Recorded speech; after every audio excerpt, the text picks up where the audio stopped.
யாழ்ப்பாண மாவட்ட அபிவிருத்தி குழுவினுடைய தலைவர் கௌரவ அமைச்சர் சந்திரசேகரன் அவர்களாலும் அதே நேரத்தில் அரசு அதிபர் அவர்களாலும் மாவட்ட அபிவிருத்தி குழு கூட்டங்களை அறிக்கையிடுவதிலே வரையறைகள் விதிக்கப்படுவது தொடர்பாக ஊடகவியலாளர்களிடம் தெரிவிக்கப்பட்டிருக்கின்றது.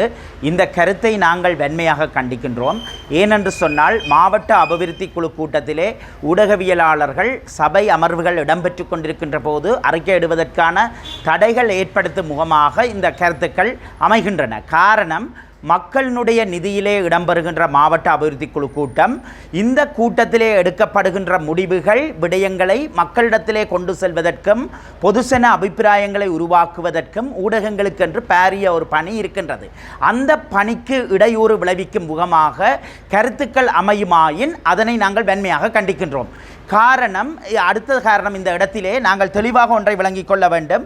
மாவட்ட அபிவிருத்தி குழு கூட்டங்களுடைய திருத்தப்பட்ட சர்க்குலர், அதாவது சுற்று நிறுவம் 3/2025 இலக்க பொது நிர்வாக மாகாண உள்ளூராட்சி அமைச்சினால் வெளியிடப்பட்ட சுற்று நிறுவத்தின் பிரகாரமும், அதாவது 6.18 பிரகாரம் ஊடகவியலாளர்களுக்கு சபையின் விடயங்களை அறிக்கையிடுவதற்கு அனுமதி உண்டு என்பதோடு, அவசியமாயின் அதற்காக மாவட்ட பிரதேச ஒருங்கிணைப்பு குழு கூட்ட நிறைவில் குறித்த கூட்டத்தின் துணைத் தலைவர் மற்றும் மக்கள் பிரதிநிதிகளுக்கு ஊடகவியலாளர்களுடன் தனியொரு கலந்துரையாடல் ஒன்றினையே ஏற்பாடு நடாத்த முடியும் என்று சொல்லப்பட்டிருக்கின்றது. அவ்வாறாயின் நாங்கள் இங்கே கூறுகின்றோம், சபையின் நடவடிக்கைகள் சகலவற்றையும் அறிக்கையிடுவதற்கும் அந்த சபை நடவடிக்கையிலே பங்கு கொண்டு ஊடகவியலாளர்கள் தகவல்களை சேகரிப்பதற்கும் சட்ட ரீதியாக முழுமையான அதிகாரம் காணப்படுகின்றது. சுற்று நிறுவத்தினுடைய கருத்தின் பிரகாரம் இந்த ஊடகவியலாளர்கள் சபையினுடைய நடவடிக்கைகளை நேரடியாக அறிக்கையிடுவதற்கு இந்த சுற்று நிறுவத்தின் பிரகாரம்